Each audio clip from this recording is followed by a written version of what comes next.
यांनी लग्नाआधी घेतले नेरळ येथील कृष्णकाली मंदिरात आशीर्वाद। अनंत अंबानी यांनी 12 जुलै रोजी त्यांच्या लग्नापूर्वी नेरळ येथील कृष्णकाली मंदिराला भेट दिली।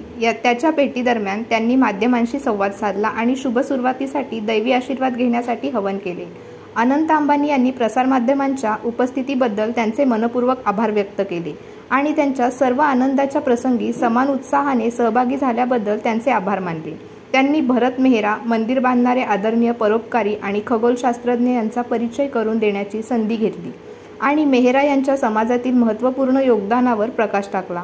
अनंत अंबानी यांनी नमूद केले की भरत मेहरा यांना त्यांच्या आगामी विवाहासाठी वैवाहिकरित्या आमंत्रित करण्यासाठी तेथे होते। मंदिराचे महत्त्व आणि त्यांच्या स्थापनेमध्ये मेहरा यांची भूमिका अधोरेखित केली। या भेटीमुळे अंबानी यांचा धार्मिक परंपरांबद्दलचा आदर अधोरेखित होतो। अनंत सोबत त्यांचे जवळचे मित्र वीर पहारिया, शिखर पहारिया, मिझान जाफरी आणि क्रिकेटर उमेश यादव होते। आदल्या दिवशी अनंतची बहीण ईशा अंबानी, तिचा पती आनंद पिरामल, व्यावसायिक अजय पिरामल आणि त्यांची पत्नी यांनीही कृष्णकाली मंदिराला भेट दिली। त्यांनी एक व्यापक पूजा केली आणि लवकरच विवाहित जोडप्यासाठी अनंत आणि राधिकासाठी प्रार्थना केली।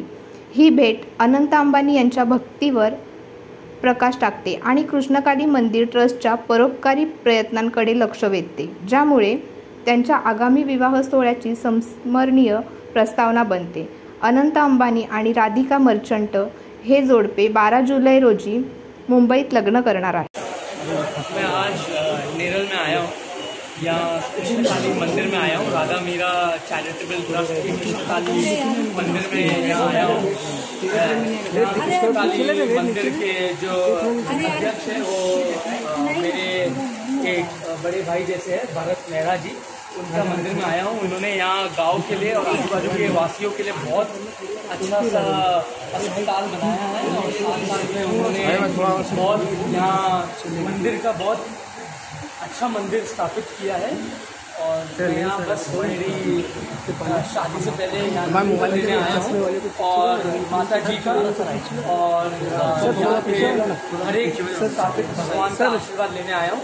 आप सब भाई बहनों का बहुत बहुत धन्यवाद कि आप इधर तक आए। बहुत बहुत धन्यवाद। जय माता दी, जय माता दी।